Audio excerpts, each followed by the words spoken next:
नमस्कार, मैं हूं मयूरी श्रीवास्तव। आप देख रहे हैं सी न्यूज भारत। वक्त हो गया है न्यूज बुलेटिन का, जिसमें हम जानेंगे कहां बिकरू कांड के मामले में सुप्रीम कोर्ट ने यूपी सरकार को दिया बड़ा आदेश।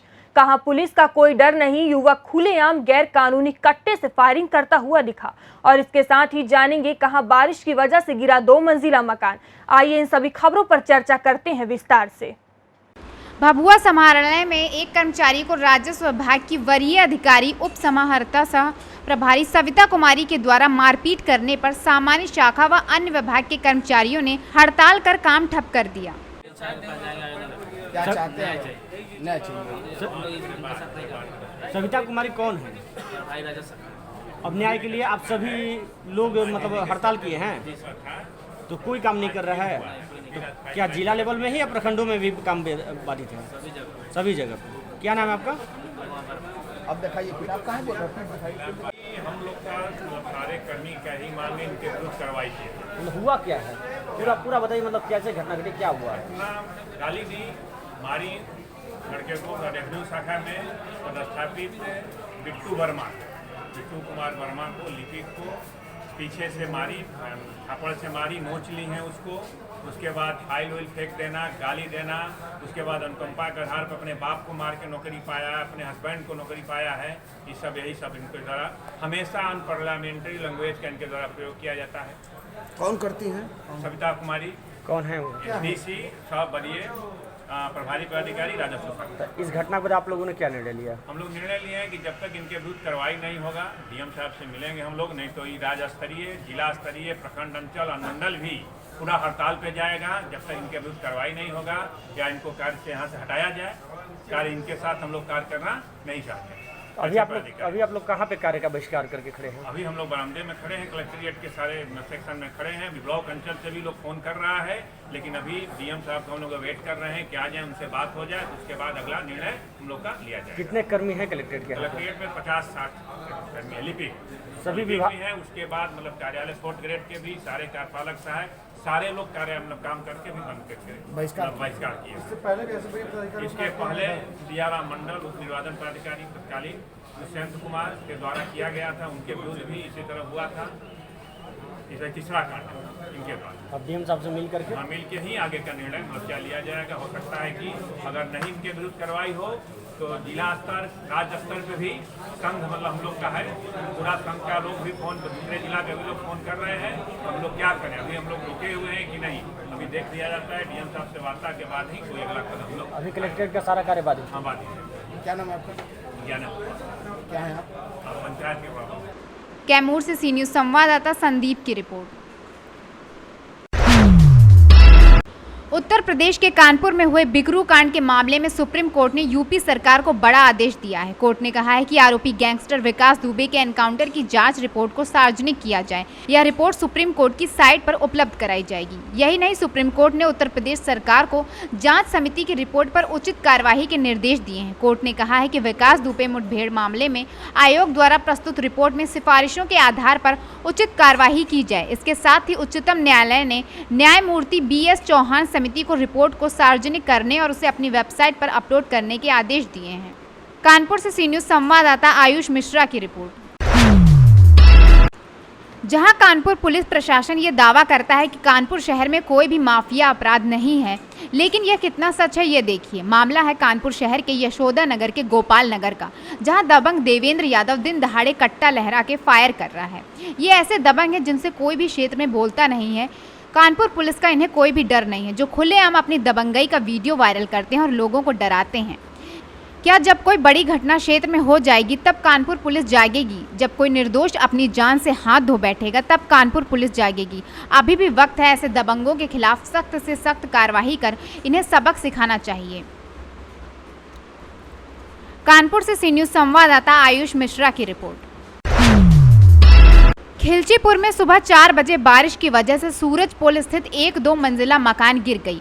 हादसे में मकान में रहने वाली महिला के साथ एक बकरी मकान के मलबे में दब गई है, जिसमें बकरी की मौत हो गई। वहीं महिला अभी भी मकान के अंदर फंसी हुई है। नगर परिषद खिलचीपुर की जेसीबी और आसपास रहने वाले लोगों की मदद से महिला को निकालने का काम करीब 2 घंटे से जारी है। वहीं एसडीएम और पुलिस विभाग की टीम भी मौके पर मौजूद है। राजगढ़ से सी न्यूज संवाददाता राम बाबू चौहान की रिपोर्ट।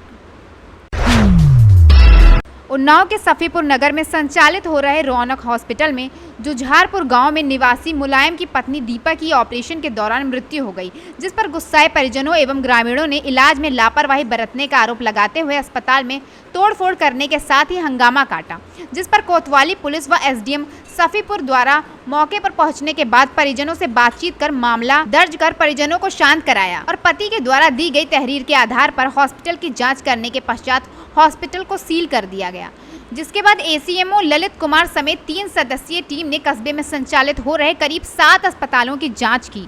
जांच पड़ताल के दौरान सभी में खामियां मिलने के साथ मानक के अनुरूप ऑपरेशन और ऑक्सीजन की व्यवस्था नहीं मिली। कहीं स्टाफ और डॉक्टरों का पैनल पूरा नहीं मिला तो कहीं अस्पताल में गंदगी मिली। नोडल अधिकारी डॉक्टर ललित कुमार ने बताया कि निजी अस्पतालों के मानक पूरे नहीं मिले हैं। जांच रिपोर्ट तैयार कर जल्द ही सीएमओ को प्रेषित की जाएगी, इसके बाद की आगे कार्रवाई की जाएगी। 6 हॉस्पिटल का हमने निरीक्षण किया है अभी तक, और 6 हॉस्पिटल्स में कुछ हॉस्पिटल जो थे जिनमें काफ़ी सुधार की आवश्यकता है, जैसे कि वहाँ पे ओटी वगैरह साफ नहीं थी, वहाँ पे डॉक्टर्स कहीं कहीं मौजूद नहीं मिले हुए थे, कहीं पे अनट्रेंड स्टाफ मिला है। तो ये सारी चीज़ें हैं, इसके निरीक्षण व्याख्या जो है बना करके पूर्ण साफ कर देंगे और उसके बाद में वो जो कार्रवाई करेंगे उसी को कार्रवाई की जाएगी। कोई ऐसा अस्पताल जिसमें आपने संतोष जाहिर किया हो सफीपुर में? कोई एक हॉस्पिटल काफ़ी अच्छा था और साफ सफाई भी अच्छी थी वहाँ पे। सिटी केयर हॉस्पिटल था और बेहतर था, बहुत अच्छा हॉस्पिटल था। ओटी वगैरह सारी चीज़ें अपडेट थी, वो यहाँ पे मुझे सही हॉस्पिटल लगा। बाकी हॉस्पिटल में रजिस्ट्रेशन वगैरह सबका ही मिला, कोई ऐसा हॉस्पिटल नहीं था जिसका रजिस्ट्रेशन ना हो, का ना हो, परमिशन का ना हो, कोई। उन्नाव से सी न्यूज़ संवाददाता सुशील यादव की रिपोर्ट।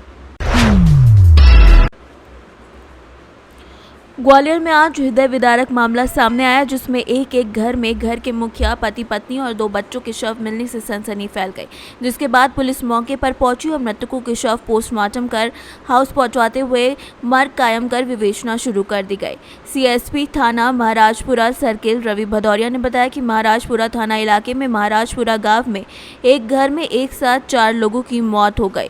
सूचना पर पुलिस मौके पर पहुंची, जिसके बाद पुलिस ने घर में पति पत्नी और 2 बच्चों की लाश बरामद की, जिसमें स्कूल कर्मचारी जितेंद्र वाल्मीकि, पत्नी निर्जला, बेटा कुलदीप और बेटी जानवी के रूप में मृतकों की पहचान की गई। पुलिस को आशंका है कि पति जितेंद्र ने पत्नी और बच्चों की हत्या कर बाद में आत्महत्या की है, जिसमें मौके पर पहुंचे फॉरेंसिक एक्सपर्ट ने पति जितेंद्र द्वारा पत्नी और बच्चों की हत्या के बाद आत्महत्या करने की आशंका जताई है। जानकारी में ये भी सामने आया कि जितेंद्र वाल्मीकि ने 8 दिन पहले ही महाराष्ट्र गांव में किराए से मकान लिया था, इसीलिए पड़ोसियों पर इनके संबंध में ज्यादा जानकारी नहीं थी। फिलहाल पुलिस ने मृतकों के शव पोस्टमार्टम हाउस पहुंचाते हुए विवेचना शुरू कर दी है।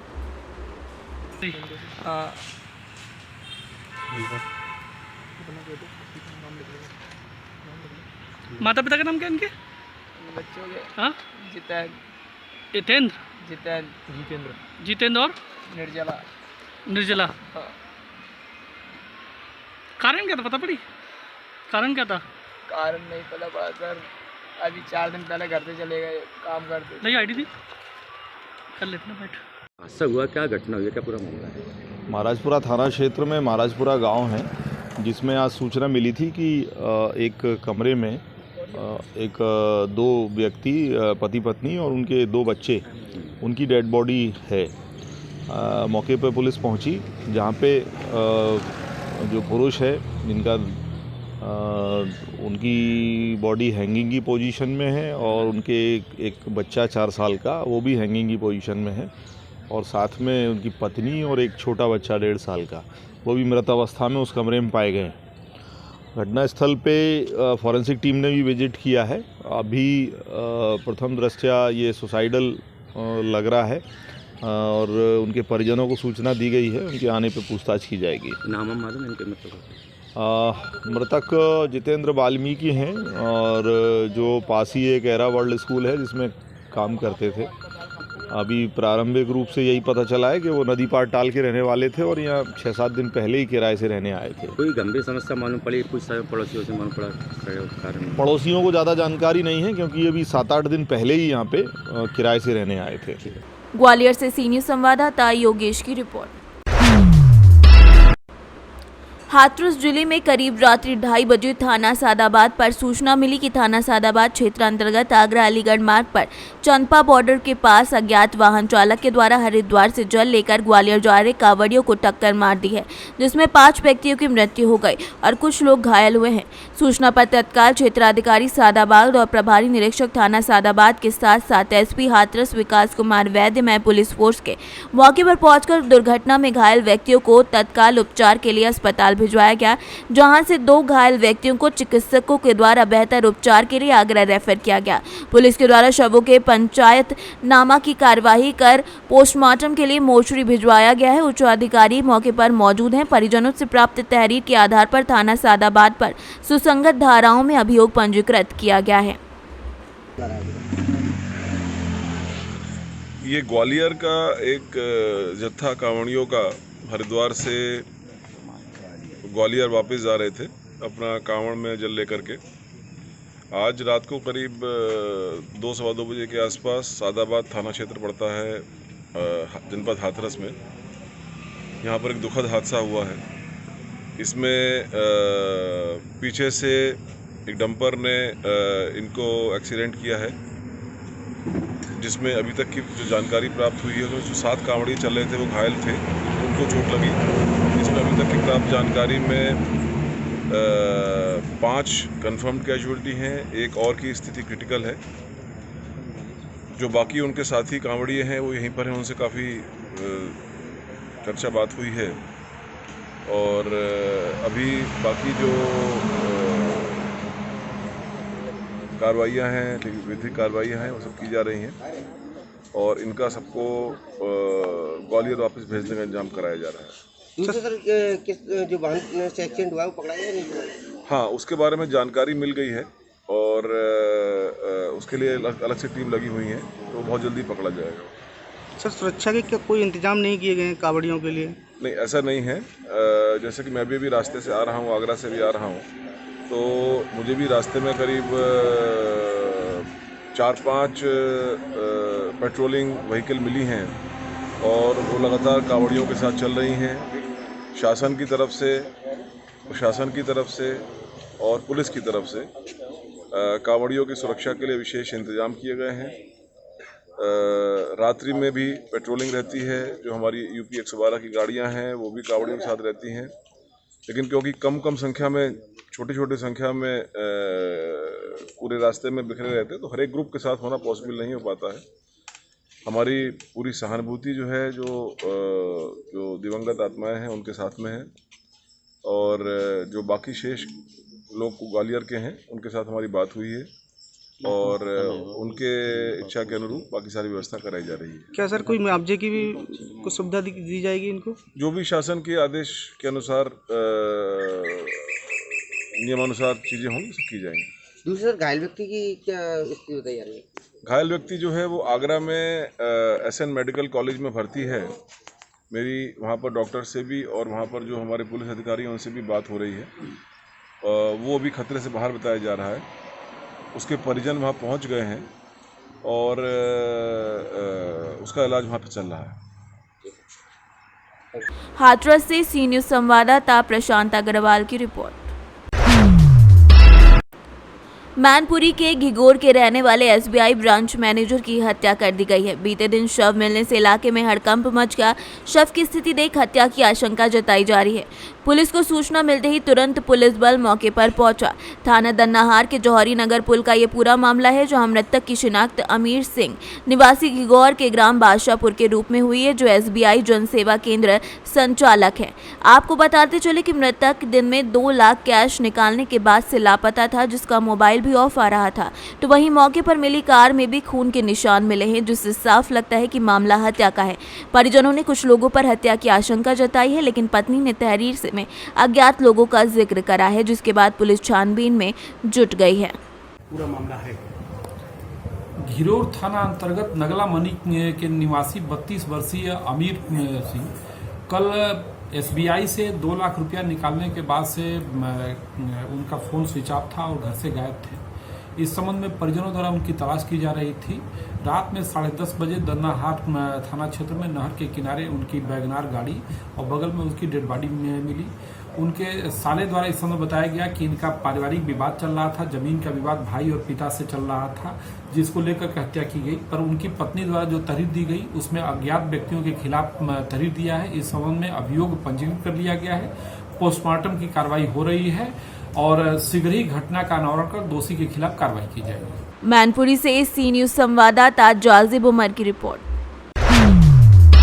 मामला सामुदायिक स्वास्थ्य केंद्र बरसाना का है, जहां पर 1 रुपए के पर्चे ने सामुदायिक स्वास्थ्य केंद्र की कार्यशैली पर प्रश्न चिन्ह खड़ा कर दिया है, जहां बिना किसी जांच के मरीज को कोरोना वायरस पॉजिटिव दिखा दिया गया, जिसको लेकर चिकित्सा विभाग में हड़कंप मच गया।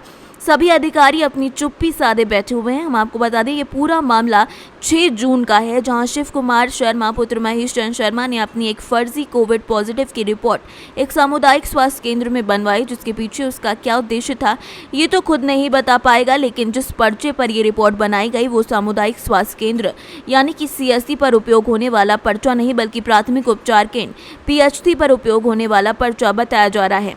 जब ये मामला मीडिया के मुख्य चिकित्सा अधिकारी मथुरा के संज्ञान में डाला गया तो उन्होंने सामुदायिक स्वास्थ्य केंद्र बरसाना प्रभारी डॉक्टर मनोज कुमार से बात की, लेकिन उन्होंने बताया कि ऐसा मामला उनके संज्ञान में नहीं है। जब इसकी जांच की गई तो ये व्यक्ति हॉस्पिटल पहुंचा, जिसकी एंट्री हॉस्पिटल के रजिस्टर में दर्ज है। ये व्यक्ति दिल्ली का रहने वाला बताया जा रहा है और बरसाना की किसी गौशाला में भी कार्यरत है।